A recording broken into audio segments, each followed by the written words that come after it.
Hello everyone, and a very warm welcome as always to my subscribers. Guys, today I'm going to take you down memory lane and talk and share with you all this key tech that has marked over the years my use cases of be it phones, camera, PDAs, and technology that I have really loved a lot compared to the other tech that I might have had. So this is the Tungsten T3. It was made by an amazing company called Palm, and their operating system actually, fun fact, is used in the modern day LG smart televisions. So if you own one of those televisions, I, I think if I'm not mistaken, they have recycled and repurposed and they're still using this operating system called the Palm OS. But maybe more on that some other time. So this device was a PDA, personal digital assistant. And guys, for those of you who like me use a Samsung S Pen who like it, well, guess what? 2003, and even before that anyways, but 2003, we were already here. Unfortunately, I've lost the charger, so I would have loved to show you. The interface was really simple, but it was amazing. And this guy could also actually, extend the screen here, which was really cool. And this was a great piece of tech. And I kind of miss those days a bit, to be fair, but we have moved on. All right, guys, this is 2000, October 2003, Tungsten T3. Now, let's look at our next tech. Yes, the PSP, the first generation, and it's still working, still going strong after all these years. This came out in March 2005. So yeah, so this guy is going back a while too. Full screen, and please pump up the volume here a bit. But this Need for Speed was a game why I bought this in the first place. So yeah, I can't even remember the keys, but yeah, yes. All right. So all right, let's fast forward this a bit. 2008. Now the smartphones that we know today, the first iPhone is 2007. So these were like the last contenders, if you will. And where you have this navigation pad, you have a light and it would light up, and the melodies of the Nokia, you can ask anyone from like this generation. And the build quality on this phone, man, touch of the button, the texture, the brushed aluminum. This guy had an older brother of the name of E71, which was I had also, but they further refined the design, and it's actually, that one was more like the Blackberry Passport, and it was also a great phone. But this one, in terms of features, the internet, the SMS, you had a light right here that would you could customize with different colors to tell you what kind of notification. And I still to this day miss that. I wish Samsung would just bring that back, because it was such a key feature. You could just look at your phone without picking it up, and you would know if it was a missed call, a missed email, a missed SMS, whatever.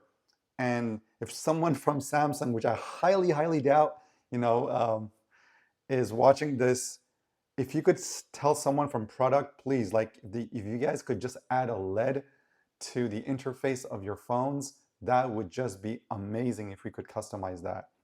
All right, guys. So this was July 2008. Let's move forward. Now, the next phone that I'm going to show you, this one, I guess a lot of you will never heard of or even seen. And this was such an amazing phone. This was powered, this is a Nokia N900. This was powered by Linux. Yes, guys, this was powered by an operating system called Mamo OS. I believe now it must be completely abandoned, but boy, was this good. I could SSH into, for those who understand, I could SSH into my Linux servers. I could, run bash scripts and whatnot. This phone could truly multitask because this was a Linux operating system. back in the days when the iPhone could not even run two tasks at the same time. And I believe that only on some apps, like the music app, Apple had done something, but apps would always run one by one. Like it was a weird time back then on nascent phone technologies. But this guy could literally run in parallel many things, much like BlackBerry OS 10. Love the slider. And guess what, guys? You know, let me show you right here. Yeah, I still have it. Yep, you had a pen too here.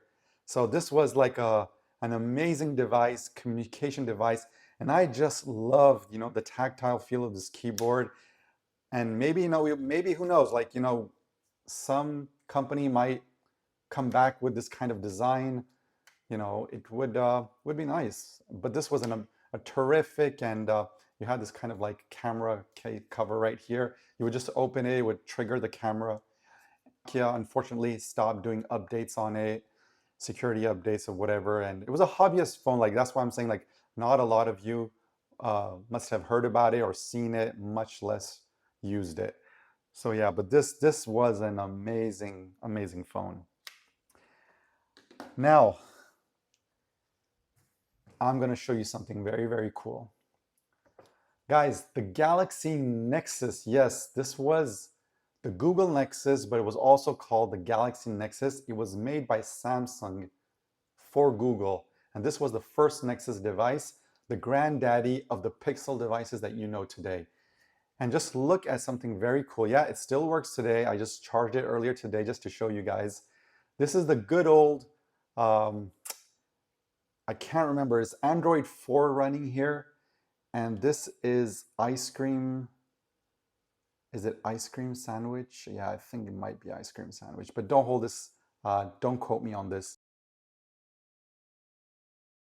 Just look at the animation when you shut it off. I love the animation, look at that. Just like a television, like a good old, the days of the CRT. I just love the animation on this when it shuts off. One of the cool things that made this experience so unique was that this is actually a curved device. That was one thing. So if you look at it from here, this is actually a curved phone, but also it came with this, docking. And when you would dock it like so, this would become an alarm clock.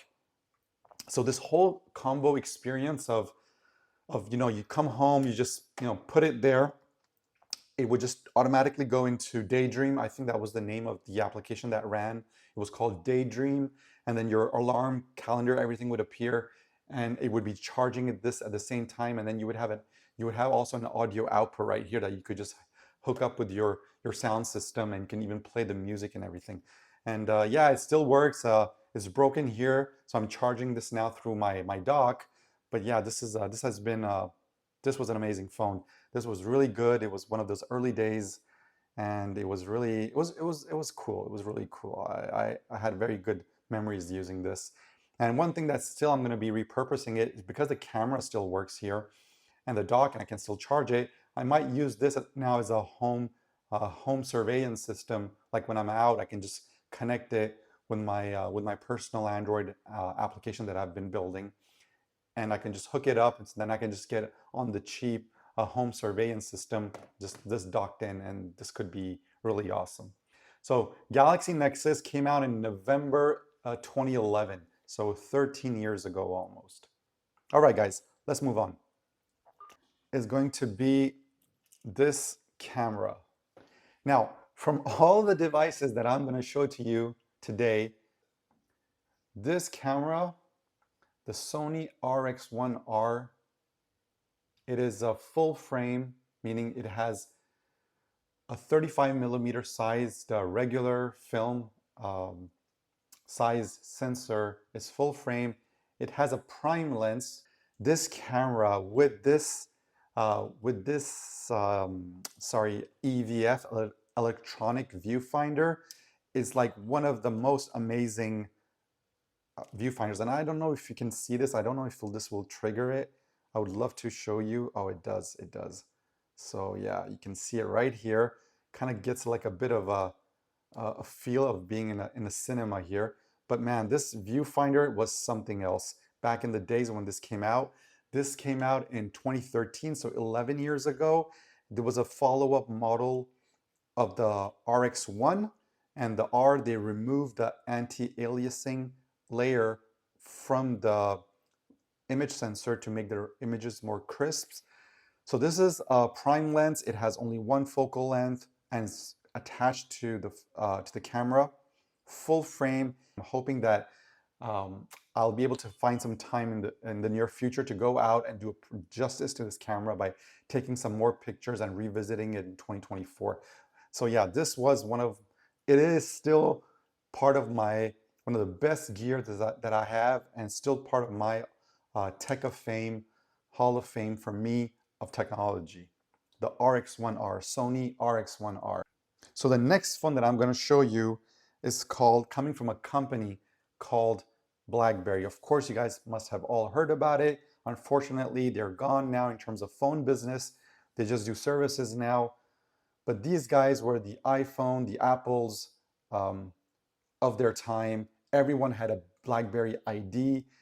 And unfortunately, I'm not going to go too long on what I feel about them, but fortunately I've tried to use this still now in 2024, but for security concerns I just stopped because nothing works now. They killed the App Store many years ago, but boy, was this phone, Blackberry Passport, definitely part in my Tech of Fame. The Note 5, guys, right here, the Note 5.